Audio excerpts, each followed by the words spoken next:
കർത്താവിൻ്റെ പരിശുദ്ധമായ നാം വാഴ്ത്തപ്പെടുമാറാകട്ടെ. ഈ അനുഗ്രഹിക്കും നമുക്ക് കർത്താവിൻ്റെ സ്നേഹത്തിൽ കടന്നു വരുവാൻ, ആരാധിപ്പാൻ, പാടുവാൻ എല്ലാം ചെയ്യുന്ന അവസരത്തിനായി സ്തോത്രം ചെയ്യുന്നു. സഭ കൂടി വന്നിരിക്കുന്ന എല്ലാവരും കർത്താവ് യേശുവിൻ്റെ നാമത്തിൽ വന്ദനം ചെയ്യുന്നു. ഞാൻ ദൈവവചനത്തിലേക്ക് കടക്കുന്നതിന് മുമ്പ് ശേഖർ പറഞ്ഞ കാര്യം ഒന്ന് എക്സ്റ്റെൻഡ് ചെയ്യാൻ ആഗ്രഹിക്കുകയാണ്. ഒന്ന് രണ്ട് വാക്കുകളിൽ അത് ഒരു അധികപ്പറ്റാവുമെന്ന് എനിക്കറിയില്ല, എന്നാലും ഞാനിപ്പോഴത് പറയേണ്ടതെന്ന് എനിക്ക് തോന്നുന്നതുകൊണ്ട് ഞാനത് പറയുകയാണ്. മണക്കാലിലെ സെമിനാരി ഇവിടുത്തെ നമ്മുടെ ബിപിൻ ബ്രദർ പറഞ്ഞ പോലെ ഇവിടുത്തുകാർക്ക് അറിയില്ലെങ്കിൽ ലോകത്തുള്ള സകല വേർപെട്ട വിശ്വാസികൾക്ക് അറിയാവുന്ന ഒരു സ്ഥാപനമാണ്. അതിൻ്റെ കാരണം ഇന്ന്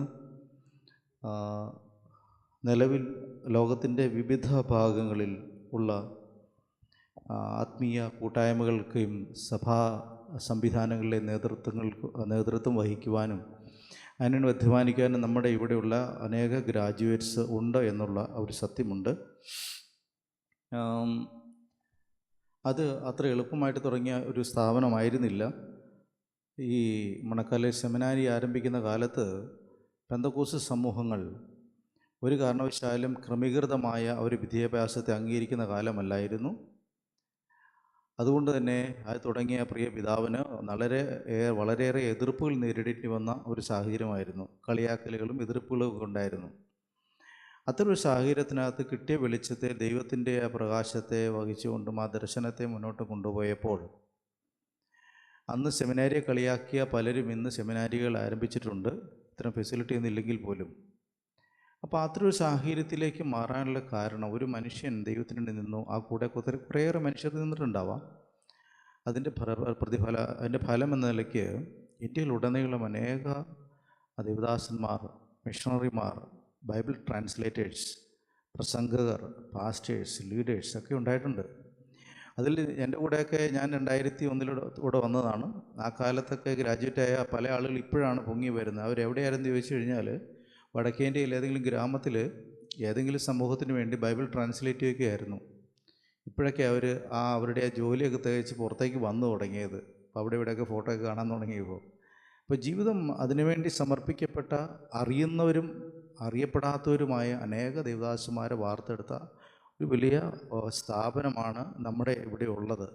അതിൻ്റെ പ്രത്യേകത എന്ന് പറഞ്ഞാൽ, നിങ്ങൾക്ക് എത്രമാത്രം അറിയാമെന്ന് എനിക്കറിയില്ല, ഇന്ത്യയിലെ കത്തോലിക്ക സമൂഹവും യാക്കോബിറ്റ് സമൂഹവും ഒഴിച്ച് മറ്റുള്ള എല്ലാ ക്രൈസ്തവ സമൂഹങ്ങളും അവരുടെ പാസ്റ്റേഴ്സിനെ ട്രെയിൻ ചെയ്യുന്നത് സെനറ്റ് ഓഫ് സെറാംപൂർ എന്ന് പറയുന്ന സെനാംപൂർ യൂണിവേഴ്സിറ്റി എന്ന സംവിധാനത്തിൻ്റെ കീഴിലാണ്.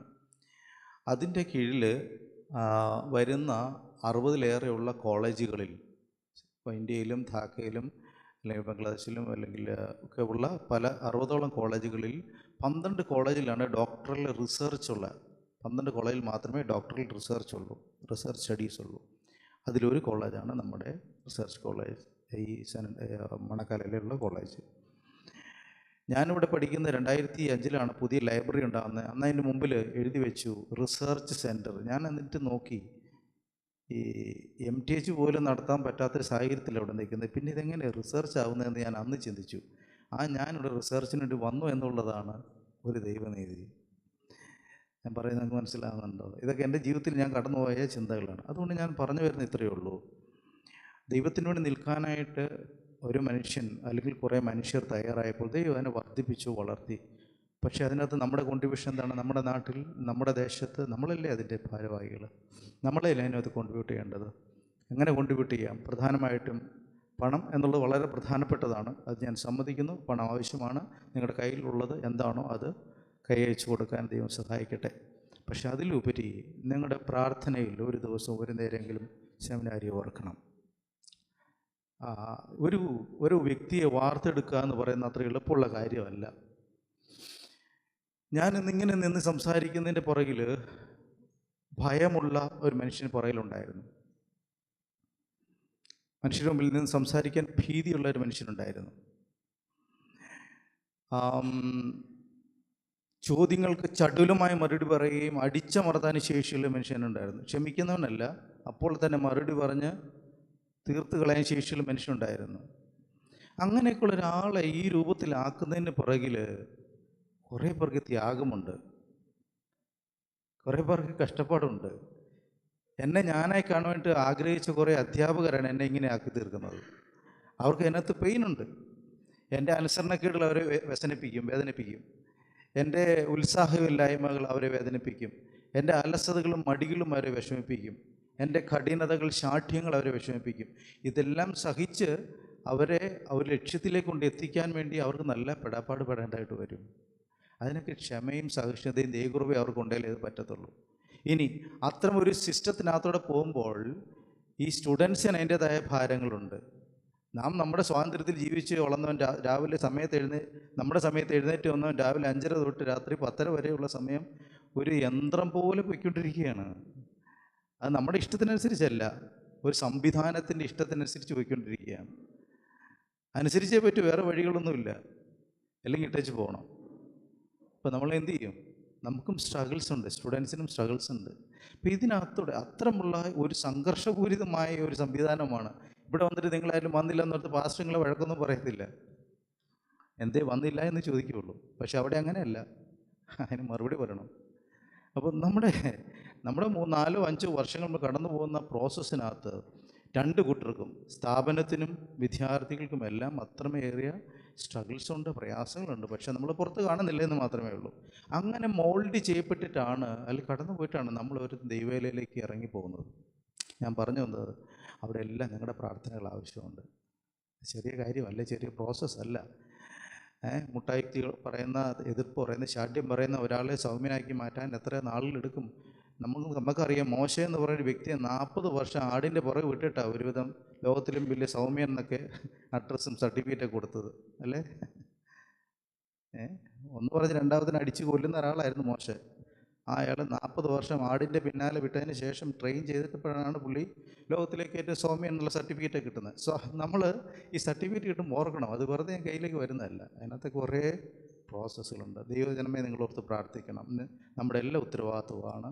ഈ ദൈവസന്നിധിയിൽ ഈ സ്ഥാപനം മുന്നോട്ട് വർദ്ധിക്കണം, വളരണം, അനേകർ വന്ന് ട്രെയിൻഡായി പോകണം, ഫ്യൂച്ചർ ലീഡേഴ്സ് ഉണ്ടായി വരണം, അനേകരിനും ഇന്ത്യയിലെ നേടുവാനായിട്ടുണ്ട്. അതിനുവേണ്ടി എല്ലാം നിങ്ങളുടെ പ്രാർത്ഥനയും സാമ്പത്തിക സഹകരണത്തെയും ചോദിക്കുകയാണ്. അത് എൻ്റെയും കൂടെ ഉത്തരവാദിത്തം എന്ന നിലയ്ക്ക് ഞാൻ പറഞ്ഞു. 10 മിനിറ്റ് എടുത്തു എന്നുള്ളൂ. ദൈവം നമ്മളെ സഹായിക്കട്ടെ. ദയവായി ക്ഷമിക്കുക, സമയം കൂടുതലെടുത്തിട്ടുണ്ട്. നമുക്ക് വചനത്തിലേക്ക് പോകാം. നമ്മൾ ചിന്തിച്ചുകൊണ്ടിരിക്കുന്നത് കൊരിന്ത്യർ ലേഖനത്തിൽ 14-ാം അധ്യായത്തിലാണ്. ഞാൻ വളരെ വേഗത്തിൽ ആ കാര്യങ്ങളെ പറഞ്ഞു പോകട്ടെ. ഇന്ന് ഞാൻ നിങ്ങളോട് സംസാരിക്കാൻ ആഗ്രഹിക്കുന്നത് excel in spiritual gifts to build up the church. സഭയെ പണിയാനായിട്ട് ആത്മീയ വരങ്ങളിൽ നിങ്ങൾ എക്സലാകുക. മലയാളത്തിൽ അത് സഫലരാകുക എന്ന് എഴുതിയിട്ടുള്ളത്, സഫലന്മാരാകുക എന്ന് എഴുതിയിരിക്കുന്നു. അത് എക്സൽ ചെയ്യാന്നാണ് ഇംഗ്ലീഷിൽ അതിൻ്റെ വാക്ക്. So excel in gifts, spiritual gifts to build up the church. ദൈവസഭയെ പണിയാനായിട്ട് നമ്മൾ ആത്മീയ വരങ്ങളിൽ നമ്മൾ പ്രാവീണ്യമുള്ളവരാകുക, അല്ലെങ്കിൽ ഉത്തമരായിരിക്കുക, എക്സലൻ്റ് ആയിരിക്കുക എന്നുള്ള അർത്ഥത്തിലാണ് നമ്മളിന്ന് അതിനെപ്പറ്റി സംസാരിക്കുന്നത്. ഞാൻ വളരെ പെട്ടെന്ന് പറഞ്ഞു പോകാം അതിൻ്റെ പശ്ചാത്തലങ്ങളെപ്പറ്റി. എന്നിട്ട് 2-3 പ്രധാനപ്പെട്ട കാര്യങ്ങൾ പറഞ്ഞ് ഞാനിവിടെ അവസാനിപ്പിക്കുന്നതാണ്. കൊരിന്ത്യർ ലേഖനം എന്ന് പറയുന്നത് ഞാൻ ആദ്യം പലവട്ടങ്ങൾ അതിന് പറഞ്ഞിട്ടുണ്ട്, എന്നാലും ഒരിക്കൽ കൂടി ഞാനത് പറഞ്ഞു പോകാം. കൊരിന്ത്യർ ലേഖനം എന്ന് പറയുന്നതിൻ്റെ പ്രധാനപ്പെട്ട ലക്ഷ്യങ്ങളിലൊന്ന്, കൊരിന്ത്യയിലെ സഭ, കൊരിന്ത് ഒരു ജാതീയ പട്ടണമായിരുന്നു. യെരൂശലേമോ അല്ലെങ്കിൽ യഹൂദന്മാരോ നിറഞ്ഞൊരു സമൂഹം അല്ല, ഒരു ജാതീയ പട്ടണം. മറ്റ് സമൂഹങ്ങൾ, മറ്റു ആരാധകരുള്ള, ക്ഷേത്രങ്ങളൊക്കെ ഉള്ള ആരാധനകളുള്ള ഒരു സ്ഥലം. അവിടെ ഉണ്ടായ സഭയ്ക്ക് കാലക്രമേണ സംശയങ്ങളുണ്ടായി. കാരണം ഒത്തിരിയേറെ കൺഫ്യൂഷൻസ് അവിടെ ഉണ്ടാകുന്നുണ്ട്, ചോദ്യങ്ങളുണ്ടാകുന്നുണ്ട്. ആ ചോദ്യങ്ങളോട് മറുപടി പറയുന്നതാണ് പ്രധാനപ്പെട്ട ഒരു ലക്ഷ്യമെന്ന് പറയുന്നത്.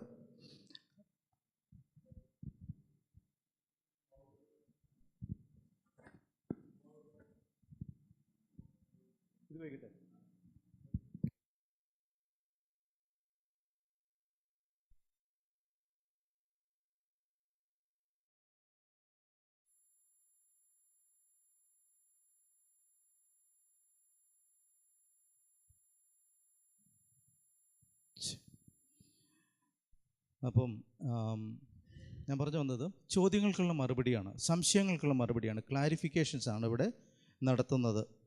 അത് ചോദ്യങ്ങൾ എന്തെല്ലാം കാര്യങ്ങളുണ്ടെന്നറിയാമോ? അത് തുടങ്ങുന്ന തന്നെ കൊരിന്ത്യർ 1-ാം അധ്യായം തുടങ്ങുന്ന തന്നെ ഭിന്നതകളെ പറ്റിയാണ്, പക്ഷംപിടുത്തത്തെ പറ്റി. പിന്നെ പറഞ്ഞു വരുന്നുണ്ട് നിങ്ങളുടെ തർക്കങ്ങളെപ്പറ്റി. പിന്നെ പറയുന്നുണ്ട് ഇമ്മൊറാലിറ്റി, അതെങ്കിൽ അസന്മാർഗ്ഗതയെ പറ്റി പറയുന്നുണ്ട്. അങ്ങനെ പറഞ്ഞു വരുന്നതിനകത്ത് ഒരു ഇഷ്യൂ ആണ് അന്യഭാഷ. അപ്പോൾ ഇതെല്ലാം അവരിൽ സംശയം ഉണ്ടാക്കാൻ കാരണങ്ങളുണ്ട്. അത് കണ്ടക്ട് ചെയ്യുന്ന രീതികളിൽ പല സംശയങ്ങളുണ്ടാകാൻ കാരണമുണ്ട്. എന്താണ് കാരണം? അതിൻ്റെ ഒരു പ്രധാനപ്പെട്ട കാരണം, സഭ എന്ന് പറയുന്ന ഒരു സാമൂഹ്യ രൂപം, അത് സാമൂഹ്യ രൂപം ആയിട്ടാണ് നമുക്ക് പുറത്തുള്ളവർക്ക് കാണാൻ കഴിയുക. സഭ എന്ന് പറഞ്ഞാൽ കുറേ ആളുകൾ വന്ന് കൂടിയിരിക്കുന്നു, അല്ലെങ്കിൽ അവർ ഒരുമിച്ചിട്ട് കാര്യം ചെയ്യുന്നു. അപ്പോൾ സാമൂഹ്യ രൂപങ്ങൾ ഉണ്ടാകുന്നത് ആദ്യത്തെ ഒരു കാര്യമൊന്നുമല്ല, ലോകത്തെല്ലായിടത്തും ഉണ്ടാകുന്നുണ്ട്. സഭ എങ്ങനെ വ്യത്യസ്തമാകുന്നു എന്നുള്ളതാണ് പ്രധാനപ്പെട്ട ചോദ്യം നമ്മുടെ മുമ്പിൽ. അല്ലേ, എങ്ങനെയാണ് മറ്റ് സാമൂഹ്യ രൂപങ്ങളിൽ നിന്നും സഭ വ്യത്യസ്തമാകുന്നത്? എങ്ങനെയാണ്? നമുക്കറിയാം, ഇവിടെ എത്ര കൂട്ടായ്മകളുണ്ട്. രാഷ്ട്രീയ പാർട്ടിക്കാർക്ക് അവരുടേതായ കൂട്ടായ്മകളും കൂടിച്ചേരലുകളുമുണ്ട്. സമുദായങ്ങൾക്ക് അവരുടേതായ കൂടിച്ചേരലുകളുണ്ട്. മറ്റ് സംഘങ്ങൾക്ക് അല്ലെങ്കിൽ ചിന്താധാരകൾക്ക്, അങ്ങനെ ഇപ്പോൾ ഈവൻ എത്തീസ്റ്റുകൾക്ക് തന്നെ, ദൈവത്തെ വിശ്വസിക്കാത്ത അവർക്ക് തന്നെ കൂട്ടായ്മകളുണ്ട്. ഇത്തരം കൂട്ടായ്മകൾ സമൂഹത്തിൽ പല രൂപത്തിൽ ഇങ്ങനെ നിലനിൽക്കുന്നുണ്ട്. അവിടുത്തെ ആ കാലത്ത് അവിടെയും ഉണ്ടായിട്ടുണ്ട്. ഒരു പക്ഷേ ഇത്തരം കൂട്ടായ്മകളിൽ നിന്ന് വന്നവർ അവരൊരു കൂട്ടായ്മ വരുമ്പോൾ അവരുടെ ആ ചിന്തകൾ മാത്രമേ അതിനകത്ത് പ്രതിഫലിക്കത്തുള്ളൂ. ഉദാഹരണത്തിന്, ഇപ്പം നമ്മളോട് ഇവിടെ ഇരിക്കുന്ന നമ്മളെല്ലാം പല പശ്ചാത്തലങ്ങളിൽ വന്നിട്ടുള്ളവരാണ്. നമ്മളോടൊരു കാര്യം ചെയ്യാൻ പറഞ്ഞാൽ, അല്ലെങ്കിൽ ഒരു വിളിച്ചു കൂട്ടി മീറ്റിംഗ് നടത്താൻ പറഞ്ഞാൽ, നമ്മൾ എത്ര മീറ്റിംഗ് ആയിരിക്കും വിളിച്ചു കൂട്ടുക? നമ്മൾ ശീലിച്ച ഒരു രൂപത്തിലുള്ള മീറ്റിങ്ങിനുണ്ടാക്കുക. അതിനാ സാധ്യതയുള്ളത്. കാരണം നമുക്ക് പരിചയമുള്ള ഒന്നാണ്. നമ്മൾ ഇതിനകത്തേക്ക് കയറി വരുമ്പോൾ ചെരുപ്പ് ഊരിയിടുന്നു. ഒരു പാശ്ചാത്യനാണെങ്കിൽ അതൊരു പ്രയാസം ഉണ്ടാകുന്ന, അത് അവിടെ ഇടണമെന്ന് നമുക്ക് തോന്നത്തില്ല. നമ്മളെന്തുകൊണ്ടിടുന്നു? നമ്മുടെ സാംസ്കാരിക പരിസരമാണ് നമ്മളെ നിർബന്ധിക്കുന്നത്, പുറത്ത് ചെരുപ്പ് ഊരിയിടണം എന്ന് നമ്മളെ നിർബന്ധിക്കുന്നത്, അല്ലേ? നമ്മൾ ജീവിക്കുന്ന സാഹചര്യം, പഠിച്ചു വരുന്ന സാഹചര്യങ്ങൾ, നമ്മൾ പരിശീലിച്ചത് എല്ലാം നമ്മളെ സ്വാധീനിക്കുന്നുണ്ട്. ഇവരെയും അത്ര സ്വാധീനങ്ങൾ ചെലുത്തിയിട്ടുണ്ടാകാം. ആ പ്രശ്നങ്ങളെ സഭയ്ക്കകത്ത് പ്രതിസന്ധികൾ, അതുകൊണ്ടാണ് ഇത്തരം ചോദ്യങ്ങൾ ഉണ്ടായി വന്നത്. സഭ എന്ന് പറയുന്നത് കേവലം ഒരു സാമൂഹ്യ രൂപമല്ല, അത് ആത്മീയ ശരീരമാണെന്നുള്ള വലിയൊരു വെളിപ്പാട് ഈ മനുഷ്യർക്ക് ലഭിക്കേണ്ടതായിട്ടുണ്ട്. ആ വലിയ വെളിപ്പാടിലേക്കാണ് ഇവിടെ അപ്പോസ്തലനായ പൗലോസ് ആത്മാവിൽ ഇവരെ നയിച്ചു കൊണ്ടുപോകുന്നത്. സഭ എന്ന് പറയുന്നത് എത്രത്തോളം പ്രധാനമാണിത്. തലയാകുന്ന ക്രിസ്തുവിൻ്റെ ശരീരമാണ്, നിങ്ങൾ ഒന്നാണ്, നിങ്ങൾ പലരാണെങ്കിലും ഒന്നാണ് എന്നൊക്കെ പറഞ്ഞ് നമ്മളുടെ വൈവിധ്യങ്ങളെ അംഗീകരിച്ചുകൊണ്ട് തന്നെ നമ്മളെന്താക്കുന്നു? ഒന്നാക്കാനുള്ള ശ്രമം നടത്തുന്നു. അത് ചില സമൂഹങ്ങളിൽ എങ്ങനെയാണെന്നറിയാമോ? വൈവിധ്യങ്ങളെ അംഗീകരിക്കാൻ പറ്റില്ല, നിങ്ങളെല്ലാവരും ഒരുപോലെ തന്നെ ആവണം, അനുസരിച്ചേ പറ്റൂ. ചിലയിടത്ത് നിങ്ങൾ അനുസരിക്കാതിരിക്കുകയോ ഒക്കെ ചെയ്യാം, നിങ്ങളുടെ സൗകര്യം പോലെ നിങ്ങളൊന്ന് കൂടി ചേർന്നാൽ മാത്രം മതി. ഇത്തരം ഫ്രീഡവും ഉണ്ട്, ചിലയിടത്ത് സ്ട്രിക്റ്റായ നിയമങ്ങളുമുണ്ട്. പക്ഷെ ദൈവസഭയുടെ പ്രത്യേകത എന്ന് പറയുന്നത് മനുഷ്യൻ്റെ വ്യത്യസ്തതകൾ അംഗീകരിച്ചുകൊണ്ട് തന്നെ നമ്മൾ ഒരുമനപ്പെടുന്നതാണ്. ഇതെവിടെയാണ് ആരംഭിച്ചതെന്ന് നമുക്കറിയാമോ? യേശു കർത്താവിൻ്റെ ശുശ്രൂഷയുടെ കാലത്ത് നമ്മളിന്ന് കാണുന്ന സഭാരൂപങ്ങളോ ഇവിടെ നിന്നുള്ള രൂപങ്ങൾ അന്നേരം ഉണ്ടായിട്ടില്ല.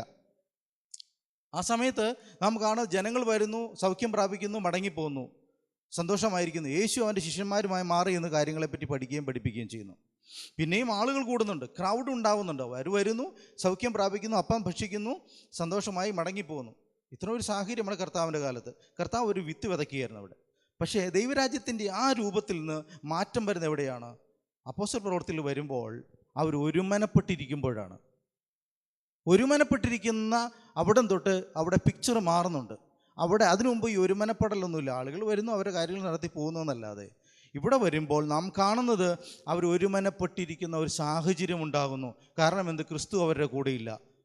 അവരിലൊരു അനാഥത്വം ഉണ്ടാകുന്നു, ഒരു ശൂന്യത അനുഭവിക്കുന്നു, ഒരു ഭയം ഉണ്ടാകുന്നു.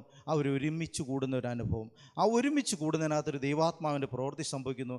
സഭ എന്ന് പറയുന്ന ഒരു സംവിധാനം അവിടെ ആരംഭിച്ചു വരുന്നു. ഈ ഒരുമനപ്പെടൽ വളരെ പ്രധാനപ്പെട്ടതാണ്. നമ്മൾ ഒരു മനസ്സിൽ ഒരുപോലെ ചിന്തിക്കുക എന്നത് വളരെ പ്രധാനപ്പെട്ട ഒരു കാര്യമാണ്. ഒരു ലക്ഷ്യത്തിലേക്ക് പോകുക എന്നുള്ളത് പ്രധാനപ്പെട്ടാണ്. ഒരു അധികാരത്തിൻ്റെയും ഒരു ഗൈഡൻസിൻ്റെയും കീഴിൽ പോവുക എന്നുള്ളത് ഒരു പ്രധാനപ്പെട്ട കാര്യമാണ്. ഇതെല്ലാം ആരംഭിക്കുന്ന അപ്പോസ്തല പ്രവൃത്തികളാണ്. പിന്നെ അവിടെ നമ്മൾ കാണുന്നത് ആരാന്നറിയാമോ? അതുവരെ ജനക്കൂട്ടമായിരുന്നെങ്കിൽ ഇവിടെ ശിഷ്യന്മാരുടെ മുന്നോട്ടുള്ള പോക്കാണ്. നമ്മൾ ആദ്യങ്ങളിൽ വിളിക്കുന്ന ശിഷ്യന്മാർ എന്നുള്ള പദം തന്നെയാണ് കാണുന്നത്. അപ്പോൾ ശിഷ്യന്മാരാണ് ഈ കൂടിച്ചേർന്നത്. ശിഷ്യത്വം പ്രാപിച്ചവരും, അല്ലെങ്കിൽ ക്രിസ്തുവിനെ പറ്റി പഠിച്ചവരും മനസ്സിലാക്കിയവരും ക്രിസ്തുവിനെ അനുകരിക്കാനും തീരുമാനമെടുത്തവരുമായ ആളുകളാണ് പിന്നെ മുന്നോട്ട് പോകുന്നത്.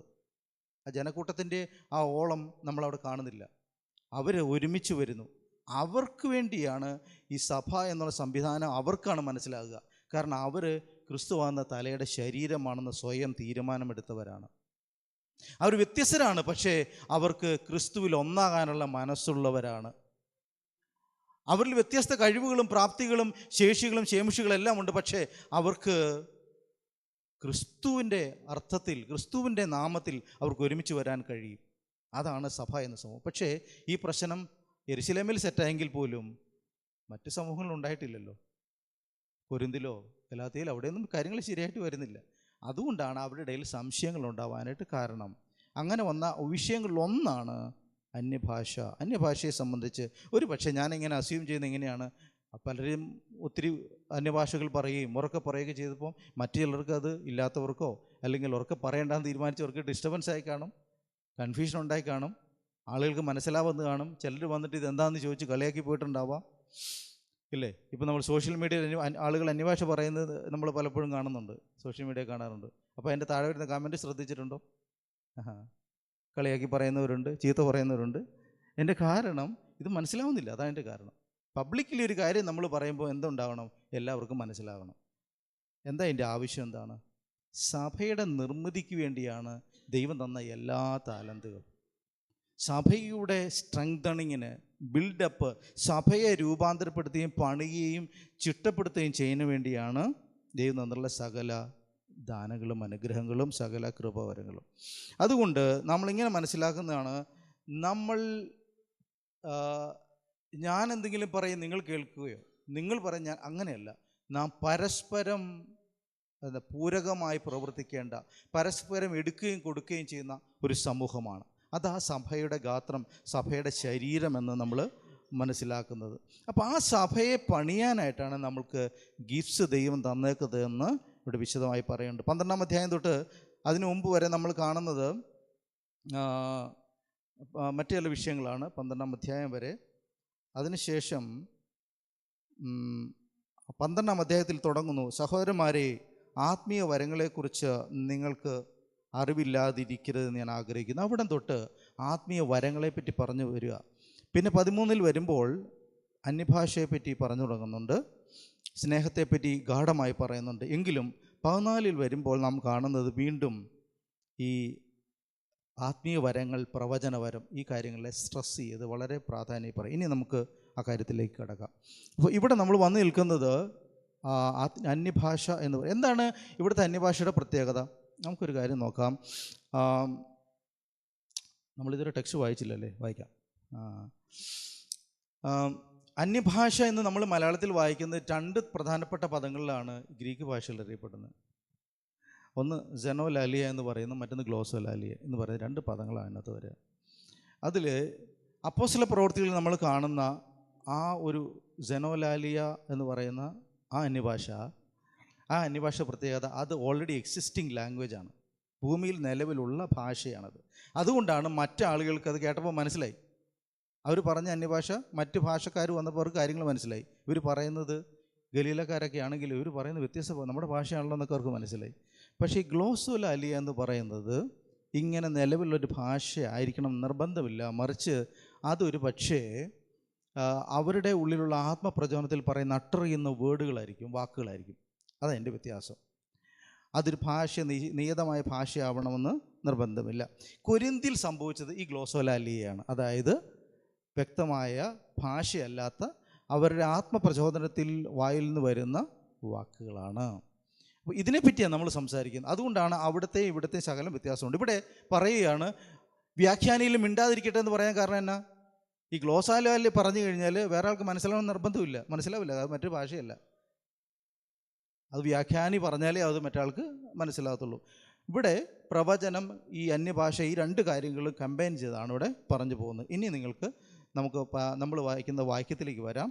14-ാം അധ്യായം 6, 7, 8, 9, 10, 11, 12 ഇതൊന്ന് വായിക്കാമോ? സഹോദരന്മാരെ, ഞാൻ വെളിപ്പാടായിട്ടോ ജ്ഞാനമായിട്ടോ പ്രവചനമായിട്ടോ ഉപദേശമായിട്ടോ നിങ്ങളോട് സംസാരിക്കാതെ അന്യഭാഷകളിൽ സംസാരിച്ചുകൊണ്ട് നിങ്ങളുടെ അടുക്കൽ വന്നാൽ നിങ്ങൾക്ക് എന്ത് പ്രയോജനം വരും? കുഴൽ, വീണ എന്നിങ്ങനെ നാദം കേൾക്കുന്ന നിർജീവ സാധനങ്ങൾ തന്നെയും നാദഭേദം കാണിക്കാഞ്ഞാൽ ഊതിയതോ മീട്ടിയതോ എന്നെന്ന് എങ്ങനെ അറിയും? കാഹളം തെളിവില്ലാതെ നാദം കൊടുത്താൽ പടയ്ക്ക് ഒരുങ്ങും.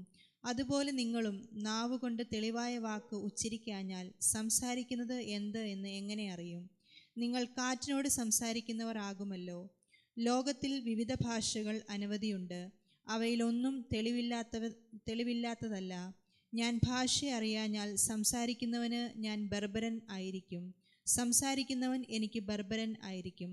അവണ്ണം നിങ്ങളും ആത്മവരങ്ങളെക്കുറിച്ച് വാഞ്ചയുള്ളവരാകയാൽ സഭയുടെ ആത്മീയ വർധനയ്ക്കായി സഫലന്മാരാകുവാൻ ശ്രമിപ്പിൻ. മതി, താങ്ക് യു. അപ്പോൾ ഞാൻ ആ വാക്യത്തിൽ നിന്നാണ് ഞാൻ ആ തീം കണ്ടെത്തിയത്. അതുപോലെ നിങ്ങളും ആത്മവരങ്ങളെക്കുറിച്ച് വാഞ്ചയുള്ളവരാകിയാൽ സഭയുടെ ആത്മീയവർദ്ധനയ്ക്കായി സഫലന്മാരാകുവാൻ ശ്രമിക്കുവിൻ. അതാണ് ദൈവം നമ്മളെപ്പറ്റി ആഗ്രഹിക്കുന്ന, പരിശുദ്ധാത്മാവ് നമ്മളോട് ആവശ്യപ്പെടുന്നത് അതാണ്. സഭയുടെ ആത്മവളർച്ചയാണ് നമ്മുടെ എല്ലാം, ആത്മീയ വർധനയാണ് നമ്മുടെ എല്ലാം ലക്ഷ്യം. നമ്മൾ എന്ത് ചെയ്താലും പറഞ്ഞാലും പറയിപ്പിച്ചാലും എല്ലാം അതിൻ്റെ ലക്ഷ്യം അതാണ്. നോക്കുക, ഈ വാക്യങ്ങളിൽ നിന്ന് എനിക്ക് ദൈവാത്മാവ് തന്ന 2-3 കാര്യങ്ങൾ ഞാൻ നിങ്ങളോട് സംസാരിക്കാൻ ആഗ്രഹിക്കുന്നു. സഭയുടെ പണിക്ക് ആവശ്യമായിട്ട്, അല്ലെങ്കിൽ ഈ കെട്ടുപണിക്ക്, സഭയുടെ ആത്മീയ വർധനയ്ക്കൊക്കെ ആവശ്യമായിട്ട് ഉണ്ടാവേണ്ടതായ 2-3 കാര്യങ്ങളെ ഞാനിവിടെ കണ്ടെത്തുന്നു. ഒന്ന്,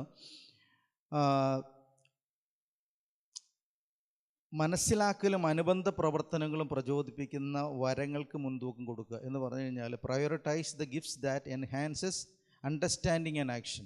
അങ്ങനെ ഞാൻ എന്നെ വിളിക്കുന്നത്. ഒന്നാമത്തെ കാര്യം, prioritise the gifts that enhances understanding and action. അതായത് മനസ്സിലാക്കലും അതിൻ്റെ അനുബന്ധ പ്രവൃത്തികളും അതിനോട് ചേർന്നുള്ള പ്രവൃത്തിയെയും പ്രചോദിപ്പിക്കുകയും അതിനെ സഹായിക്കുകയും ചെയ്യുന്ന വരങ്ങൾക്ക് പ്രാധാന്യം കൊടുക്കുക. ഇവിടെ കൺഫ്യൂഷൻ വരുന്ന കാര്യം എന്താണ്? ആരൊക്കെയോ അന്യഭാഷ പറഞ്ഞു, അന്യഭാഷ പറയും, മറ്റുള്ളവർ കൺഫ്യൂഷൻ ഉണ്ടാക്കുകയും ചെയ്യുക. ഇത് കാര്യങ്ങളൊന്നും കമ്മ്യൂണിക്കേറ്റ് ചെയ്യുന്നില്ല, ആർക്കും ഒന്നും മനസ്സിലാവുന്നില്ല. അതുകൊണ്ട് പൗലോസ് പറയുന്നത് എങ്ങനെയാണെന്നറിയാമോ? ഞാൻ നിങ്ങളുടെ അടുത്ത് വരേണ്ടത് എങ്ങനെയാണ്? വെളിപ്പാടായിട്ടോ ജ്ഞാനമായിട്ടോ പ്രവചനമായിട്ടോ ഉപദേശമായിട്ടോ നിങ്ങളോട് സംസാരിക്കുക. അന്യഭാഷ പറഞ്ഞിട്ടുണ്ടോ നിങ്ങൾക്ക് എന്ത് മനസ്സിലാവും? അപ്പോൾ പ്രാധാന്യം എന്തിന് കൊടുക്കണം? ഞാൻ സഭയിൽ വന്ന് നിങ്ങളോട് സംസാരിക്കുമ്പോൾ ഞാൻ നിങ്ങൾ കുറേ അന്യഭാഷ പറയുന്നുണ്ട് കാര്യമില്ല, മറിച്ച് ഞാൻ നിങ്ങളോട് ഒന്നെങ്കിൽ നിങ്ങളോട് വെളിപ്പാടിട്ട് പറയണം, അല്ലെങ്കിൽ ഞാൻ നിങ്ങളോട് ജ്ഞാനമായിട്ട് പറയണം, അല്ലെങ്കിൽ നിങ്ങളോട് പ്രവചനമായിട്ട് അല്ലെങ്കിൽ ഉപദേശമായിട്ട് പറയണം. ഈ 4 കാര്യങ്ങൾ സഭയെ പണിയാനായിട്ട് സഹായിക്കുന്ന ഗിഫ്റ്റുകളാണ്, കഴിവുകളും പ്രാപ്തികളും ദൈവികമായ ദാനങ്ങളുമാണ്, വെളിപ്പാടുകൾ. ഈ പറഞ്ഞ കാര്യങ്ങളെല്ലാം ഒരു കാലത്ത് സഭകളിൽ വളരെ വ്യാപൃതമുണ്ടായിരുന്നു. ആ കാലത്താണ് സഭയിലേക്ക് ആളുകൾ വരികയൊക്കെ ചെയ്തത്. വെളിപ്പാട്, ദൈവസഭയെപ്പറ്റി, ദൈവജനത്തെ പറ്റിയുള്ള ദൈവികമായ വെളിപ്പാടുകൾ സ്വീകരിക്കാൻ പ്രാപ്തനായ ആളുകൾ സഭയ്ക്കകത്തുണ്ടാകണം.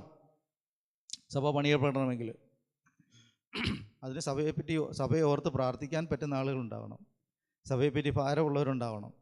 അതുകൊണ്ടാണ് ഞാൻ ആദ്യം പറഞ്ഞത്, സെമിനാരിയെപ്പറ്റി നമുക്കൊരു ഭാരം ഉള്ളിൽ വരുമ്പോഴാണ് നമുക്ക് അതിനെപ്പറ്റി വെളിപ്പാടുകൾ ഉണ്ടാവുക.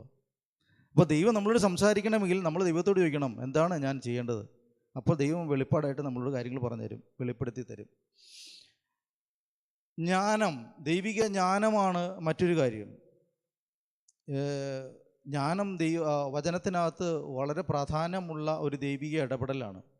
ഈ ശലോമോനൊക്കെ ദൈവം കൊടുക്കുന്ന ജ്ഞാനത്തിൻ്റെ ആത്മാവാണ്.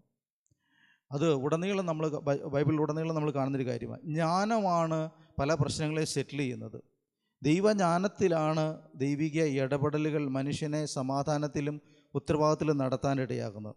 ദൈവിക ജ്ഞാനമില്ലെങ്കിൽ പലപ്പോഴും നമ്മൾ ചെയ്തു പോകുന്നതെല്ലാം വിവരക്കേടായിട്ട് മാറാൻ സാധ്യതയുണ്ട്. പ്രവചനം എന്തിനാണെന്ന് മുകളിൽ എഴുതിയിട്ടുണ്ട്. 14:3 പ്രവചിക്കുന്നവനോ ആത്മീയ വർധനയ്ക്കും പ്രബോധനത്തിനും ആശ്വാസനം. മനുഷ്യരോട് സംസാരിക്കുന്ന കാര്യമാണ് പ്രവചനം എന്ന് പറഞ്ഞു കഴിഞ്ഞാൽ. 2-3 കാര്യങ്ങൾ പ്രധാനമായിട്ട് ലക്ഷ്യമിടുന്നുണ്ട്. ഒന്ന്, ആത്മീയ വർധന. നമ്മളൊരു പ്രവചനം കേട്ടാൽ ആത്മീയ വർധനം ഉണ്ടാകണം, ആത്മീയ പ്രചോദനം ഉണ്ടാകണം. 2, അതിനകത്തൊരു പ്രബോധനം, ഒരു എക്സോട്ടേഷൻ, നമുക്കൊരു ഉത്ബോധനം ഉണ്ടാകണം, ചില കാര്യങ്ങളെപ്പറ്റി ഒരു തെളിച്ചമുണ്ടാകണം. ഇനി ഒരു ആശ്വാസം ലഭിക്കണം. മറ്റൊരു കാര്യമാണ് ആശ്വാസം. നമ്മൾ തകർന്നിരിക്കുക, ഒരു പ്രവചനം കേൾക്കുമ്പോൾ നമുക്കൊരു ആശ്വാസം ഉണ്ടാകണം.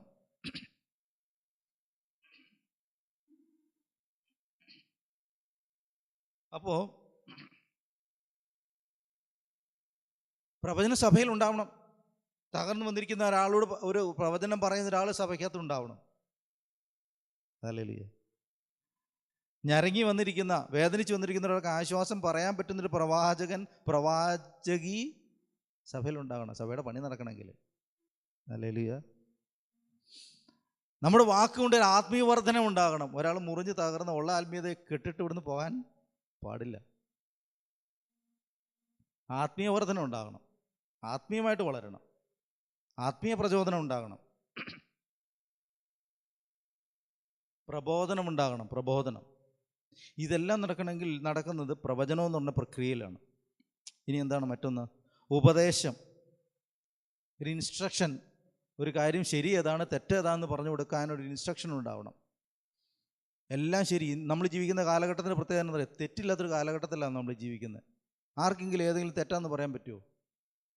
ഒരു കാര്യം നിങ്ങൾ തെറ്റാന്ന് പറഞ്ഞാൽ അത് ശരിയാന്ന് പറയാൻ 10 പേര് എഴുന്നേറ്റ് വരും. അങ്ങനത്തെ ഒരു കാലഘട്ടത്തിലാണ് നമ്മൾ ജീവിക്കുന്നത്. സോഷ്യൽ മീഡിയ കണ്ടാൽ നമുക്ക് വളരെ രസമായിട്ട് നമുക്ക് തോന്നും. വളരെ സ്പഷ്ടമായിട്ടും തെറ്റാന്ന് തോന്നുന്നൊരു കാര്യം ഒരാൾ തെറ്റാന്ന് പറയുമ്പോൾ നമുക്ക് നമ്മൾ നോക്കിയിരിക്കുമ്പോൾ കാണാം ഒരു 10 പേര് അത് ശരിയാണ് എന്ന് പറഞ്ഞുകൊണ്ട് വരിക. കഴിഞ്ഞ ദിവസം ഞാനിങ്ങനെ കണ്ട, അത് ഞാൻ പറഞ്ഞൊരു ഒരിക്കൽ ഞാൻ പറഞ്ഞു, വെളുപ്പിക്കൽ എന്നാണ് ആ വാക്കിൻ്റെ പേര്, വെളുപ്പിക്കുക. കഴിഞ്ഞ ദിവസം ഞാനത് ശ്രദ്ധിച്ചു.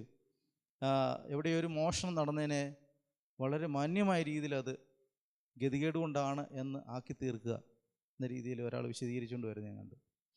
ഞാൻ പറഞ്ഞു വന്നത്, ശരി തെറ്റുകളെപ്പറ്റി പറയാൻ പറ്റുന്ന ഒരു സംവിധാനം സഭയ്ക്കകത്തുണ്ടാകണം. സഭ എന്ന് പറയുന്നിടത്താണ് നമ്മൾ ശരികളും തെറ്റുകളും പഠിക്കുന്നത്. സഭ എന്ന് പറയുന്ന സംവിധാനത്തിലാണ്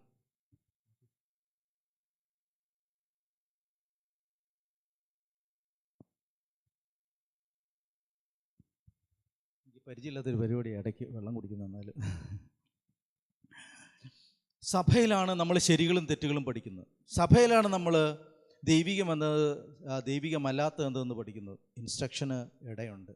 അപ്പോൾ ഇതൊക്കെയായിട്ടാണ് സഭയുടെ പണിക്ക് വേണ്ടി നമ്മൾ വരുന്നത്. അതുകൊണ്ടാണ് ഞാൻ പറഞ്ഞത്, എന്താണ് പ്രയോറിറ്റൈസ് ചെയ്യേണ്ടത്? നമുക്ക് ശരിയായിട്ടുള്ള ദൈവഹിതം മനസ്സിലാക്കാനും അതിനനുസരിച്ച് പ്രവർത്തിക്കാനും കഴിയുന്ന വരങ്ങളാണ് നമുക്ക് മുൻതൂക്കം കൊടുക്കേണ്ടത്. എന്ന് പറഞ്ഞാൽ അന്യഭാഷ വേണമെന്നല്ല ഈ പറഞ്ഞു വരുന്നത്. വേണമെന്ന് അദ്ദേഹം പറയുന്നത്, അന്യഭാഷയിൽ വിശേഷ ആത്മീയവരും വിശേഷ പ്രവചനവരും വാഞ്ചിപ്പിൻ എന്ന് തന്നെ പറഞ്ഞു തുടങ്ങുന്നത്. അന്യഭാഷയിൽ സംസാരിക്കും മനുഷ്യരോടുള്ള ദൈവത്തോട് അത്രേ സംസാരിക്കുന്ന പറയുന്നത്. അപ്പോൾ അത് വേണ്ട എന്നുള്ള. പക്ഷേ സഭയിൽ വരുമ്പോൾ നമ്മൾ എന്ത് പ്രയോറിറ്റൈസ് ചെയ്യുന്നു? എന്താണ് പ്രാധാന്യം കൊടുക്കുന്നത്? നമുക്ക് പരസ്പരം മനസ്സിലാവണം. ദൈവത്തിൻ്റെ ഹിതം നമുക്ക് തിരിച്ചറിയാം. എന്നെപ്പറ്റിയുള്ള ദൈവഹിതം നിങ്ങൾ എന്നോട് പറയുകയും നിങ്ങളുള്ള ദൈവഹിതം ഞാൻ നിങ്ങളോട് പറയുകയും ചെയ്യുന്നിടത്താണ് നാം ഒരുമിച്ച് സഭയായി വളരുന്നത്. ഹല്ലേലൂയ. അതിനകത്ത് പ്രബോധനം ഉണ്ടാകാം, ഇൻസ്ട്രക്ഷൻ ഉണ്ടാകാം, അതിനകത്ത് സ്നേഹത്തിൻ്റെ വാക്കുകളുണ്ടാകും, പ്രവചനം ഉണ്ടാകും, വെളിപ്പാടുണ്ടാകും. ഞാൻ നിങ്ങളെപ്പറ്റി വെളിപ്പാട് കണ്ടു, ഞാൻ നിങ്ങളെപ്പറ്റി ഒരു കാഴ്ച കണ്ടു എന്ന് പറയാൻ പറ്റുന്ന ആരെങ്കിലും ഇവിടെ ഉണ്ടാവണം.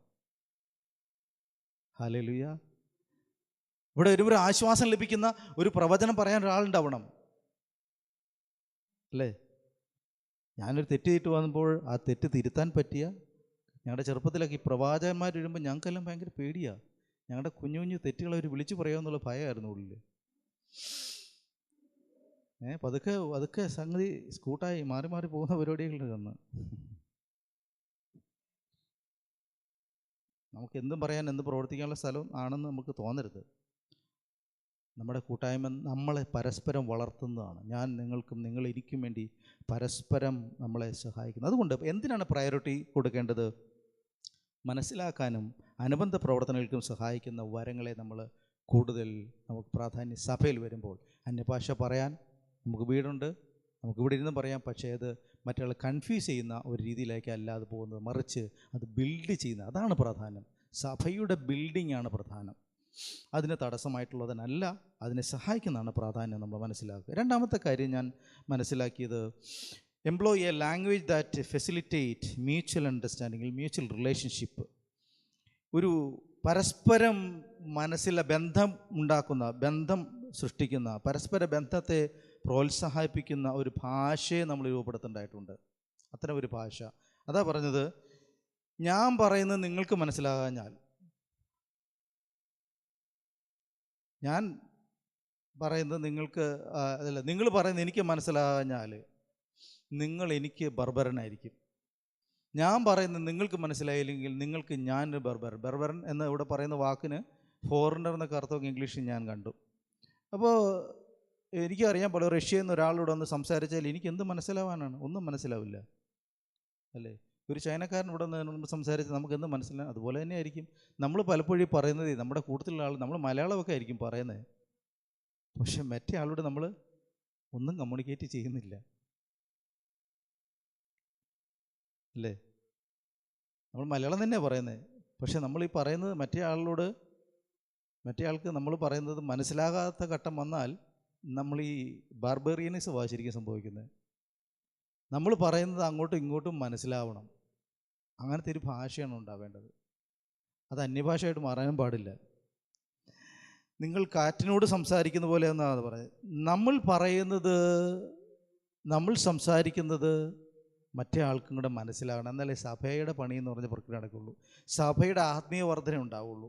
നമ്മളിവിടെ കൂടി വരുമ്പോൾ ആത്മീയ വർധനയാണ് നമ്മൾ ലക്ഷ്യമിടുന്നെങ്കിൽ ഞാൻ പറയുന്നത് നിങ്ങൾക്കും നിങ്ങൾ പറയുന്നത് എനിക്കും ബോധ്യമാകുന്ന തരത്തിൽ സംസാരിക്കാൻ നമ്മൾ ബോധ്യമുള്ളവരായിരിക്കണം. കാരണം നാം ഉണ്ടാക്കുന്നൊരു ബന്ധമാണ്. നിങ്ങൾ ആരാന്ന് എനിക്ക് മനസ്സിലാകുകയും ഞാൻ ആരാ നിങ്ങൾക്ക് മനസ്സിലാകുന്ന തരത്തിൽ ആ ഭാഷ സുതാര്യമായിരിക്കണം, വ്യക്തമായിരിക്കണം എന്നാണ് ഇവിടെ നമുക്ക് മനസ്സിലാകുന്നത്. ലോകത്തിൽ ധാരാളം ഭാഷയുണ്ട്, അതെല്ലാം തെളിവില്ലാത്തതല്ല, തെളിവുള്ളത് തന്നെയാണ്. പക്ഷേ നമ്മൾ അറിയാത്ത ഭാഷ പറഞ്ഞ് കളിക്കേണ്ട ഇടമല്ല ഇത്. നമുക്ക് പരസ്പരം മനസ്സിലാകുന്ന തരത്തിലായിരിക്കണം നമ്മുടെ ഇടപെടലുകൾ, സംസാരങ്ങൾ. അതുപോലെ ആയിരിക്കണം നമ്മുടെ ആത്മീയ പ്രവർത്തനങ്ങളും അങ്ങനെ ആയിരിക്കണം. ഞാൻ ചെയ്യുന്ന ഒരു ആത്മീയ പ്രവൃത്തി, ഞാൻ ഇടപെടുന്ന ഒരു ആത്മീയ ഇടപെടൽ നിങ്ങൾക്ക് ആത്മീയ പ്രചോദനം കൊണ്ടുവരികയും നിങ്ങൾ ചെയ്യുന്നത് എനിക്ക് വരികയും ചെയ്യുന്നിടത്താണ് അതിൻ്റെ ഗുണം ലഭിക്കുന്നത് എന്നാണ് നമുക്കത് മനസ്സിലാകുന്നത്. അതുകൊണ്ട് നമ്മൾ സംസാരിക്കുന്ന നമ്മളെ പ്രവൃത്തികൾക്കെല്ലാം എന്തുണ്ടാകണം? ഒരു മനസ്സിലാക്കലിൻ്റെ ഭാഷയുണ്ടാകണം. പരസ്പരം ബിൽഡ് ചെയ്യുന്ന, പരസ്പരം പണിയുന്ന, രൂപാന്തരപ്പെടുത്തുന്ന ഒരു ഭാഷ ആയിരിക്കണം നാം രൂപപ്പെടുത്തിയെടുക്കേണ്ടത്. അത് കേവലം നമ്മൾ ഈ സംസാരിക്കുന്ന ഭാഷ എന്ന അർത്ഥത്തിനപ്പുറത്തേക്ക് നമുക്ക് കുറച്ചും കൂടെ ഒരു വ്യാഖ്യാന തലത്തിൽ പോയാൽ നാം പറയുന്ന ഭാഷ, നമ്മളെല്ലാം മലയാളമാണ് സംസാരിക്കുന്നത്, പക്ഷേ നമ്മളീ പറയുന്ന ഭാഷ മറ്റൊരാൾക്ക് എന്താ കമ്മ്യൂണിക്കേറ്റ് ചെയ്യുന്നത്? അയാൾക്കത് മനസ്സിലാവുന്നുണ്ടോ? നമ്മൾ പറയുന്ന ഭാഷ അദ്ദേഹത്തിൻ്റെ ഭാഷയുമായിട്ട് ചേരാറുണ്ടോ? എൻ്റെ വിവാഹത്തിൻ്റെ ആദ്യ കാലഘട്ടങ്ങളിൽ സിന്ധു സംസാരിക്കുന്നൊരു ഭാഷയുണ്ടായിരുന്നു. എനിക്ക് മര്യാദയ്ക്ക് ഭക്ഷണം കഴിക്കാൻ പറ്റിയില്ല. അപ്പം ഞാൻ ഓർത്ത് ഈ മര്യാദയും ഭക്ഷണവും തമ്മിൽ എന്താ ബന്ധം? ഞങ്ങളുടെ നാട്ടിൽ അങ്ങനെ ഒരു ബന്ധമില്ല. മര്യാദ എന്ന് പറഞ്ഞാൽ ഒരു വേറൊരു തരത്തിലാണ് ഞങ്ങൾ ഉപയോഗിക്കുക. ഭക്ഷണം കഴിക്കും മര്യാദയായിട്ട് എനിക്ക് മനസ്സിലാവില്ല. കുറേ കഴിഞ്ഞ് എനിക്ക് മനസ്സിലായി. അവിടെ ചെന്നപ്പോൾ പുള്ളിക്കാരത്തിൻ്റെ അങ്കിള് സംസാരിക്കുമ്പോൾ നിങ്ങളെന്നാണ് പറയുക. അവിടെ ഈ കോഴിക്കോട്ടുള്ള ആളുകൾ നിങ്ങളെന്നാണ് പറയുക. എനിക്ക് ഭയങ്കര ഒരു ഇൽ ഫീലിംഗ് തോന്നുക. ഇപ്പം ഞങ്ങളുടെ അടുത്ത് നിങ്ങളെന്നൊക്കെ പറഞ്ഞാൽ ഒരു ബന്ധമില്ലാത്തവരെ പറ്റി പറയുന്നത് നിങ്ങളെന്നൊക്കെ പറയാൻ ഞാൻ പറയുന്നത് മനസ്സിലാകുന്നുണ്ട്. ഭാഷ നമ്മളെല്ലാം മലയാളമൊക്കെയാണ് പറയുന്നത്, പക്ഷേ ഇതെന്താണ് കമ്മ്യൂണിക്കേറ്റ് ചെയ്യുന്നത് അങ്ങോട്ട്? ഞാൻ പറയുമ്പോൾ നിങ്ങൾക്ക് ഞാനൊരു ബർബറിനാണ് തോന്നുന്നുണ്ടോ? ഞാൻ ഫോറിനറാണെന്ന് തോന്നുന്നുണ്ടോ? അതുണ്ടാവാൻ പാടില്ല എന്നാണ് ഈ പറഞ്ഞു വരുന്നത്. നമ്മുടെ ഭാഷകൾക്ക് ദൈവാത്മാവിലുള്ളൊരു ബലം കൊടുക്കാനുള്ള ശേഷി ഉണ്ടാകണം. നമ്മൾ സംസാരിക്കുന്നതിന് മറ്റൊരാളെ ആത്മീയമായി പണിയാനുള്ള കൃപയുണ്ടാകണം എന്നാണ് അർത്ഥം. മൂന്നാമത്തെ കാര്യം പറഞ്ഞ് അവസാനിപ്പിക്കാം. അതാണ് അവസാനത്തെ വാക്യത്തിൽ കാണുന്നത്. B desirous four spiritual gifts. അതായത് ആത്മീയ ഫലങ്ങളെപ്പറ്റി ആഗ്രഹമുള്ളവരാകുക. ഞാൻ ചോദിക്കട്ടെ, നമ്മൾ എത്ര പേര് ആത്മീയ വരങ്ങളെപ്പറ്റി ആഗ്രഹമുള്ളവരാണ്, അത് എക്സസൈസ് ചെയ്യുന്നവരാണ്? നമ്മൾ എത്ര വർഷമായി കർത്താവിനെ അറിഞ്ഞിട്ട്? എത്ര നാളായി നമ്മളത് ചെയ്യുന്നത്? നമ്മളിൽ ഈ വെളിപ്പാടോ പിന്നെ നമ്മൾ പറഞ്ഞ് ജ്ഞാനത്തിൻ്റെ വരമോ പ്രവചനമോ ഉപദേശമൊക്കെ നമ്മുടെ നിന്ന് പുറത്തേക്ക് വരുന്നുണ്ടോ?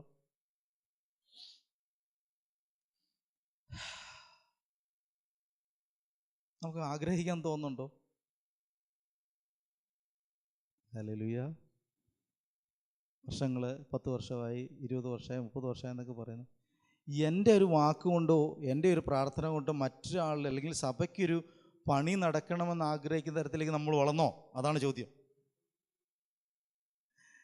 ഞാൻ പോയി ആരാധന കഴിഞ്ഞു എൻ്റെ വീട്ടിൽ പോകുന്നു, വണ്ടി എടുത്ത് വീട്ടിൽ, അങ്ങനെയാണോ നമ്മൾ? അത്രമാണോ നമ്മൾ ചിന്തിക്കുന്നത്? അതിനപ്പുറത്തേക്ക് എൻ്റെ വാക്കുകൊണ്ടും പ്രവൃത്തി കൊണ്ട് എൻ്റെ സഭ വളരണം, എൻ്റെ സഭയുടെ വളർച്ചയിൽ ഞാനും പങ്കാളിയാണ്. എൻ്റെ അധ്വാനം, എൻ്റെ പ്രാർത്ഥനകൾ, എൻ്റെ ദിവസങ്ങളിലുള്ള ധ്യാനങ്ങളെല്ലാം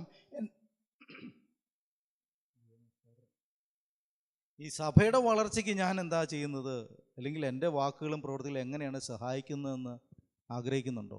നമ്മൾ ആഗ്രഹിക്കാൻ തുടങ്ങണം. ഹല്ലേലൂയ.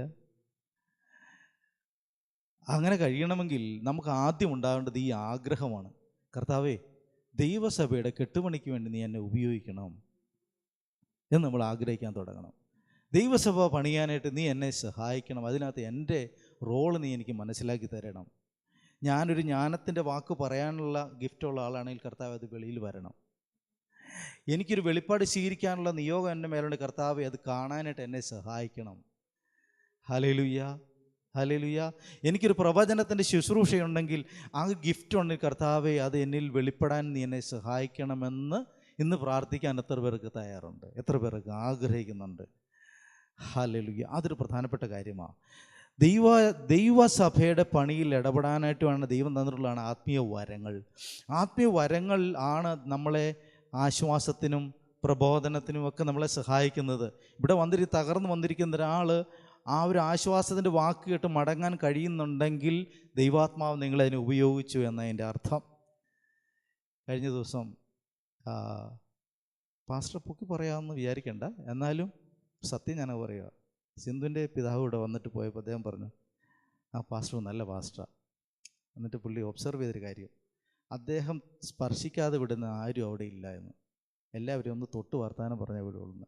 സാറിനെ പൊക്കി പറയാൻ നിങ്ങളാരും വിചാരിക്കേണ്ട, പക്ഷെ പുറത്തു നിന്ന് ഒരാൾ ഒബ്സർവ് ചെയ്തൊരു കാര്യമാണ്, അദ്ദേഹം തൊടാതെ വിടുന്ന ഒരാളും അവിടെ ഇല്ല.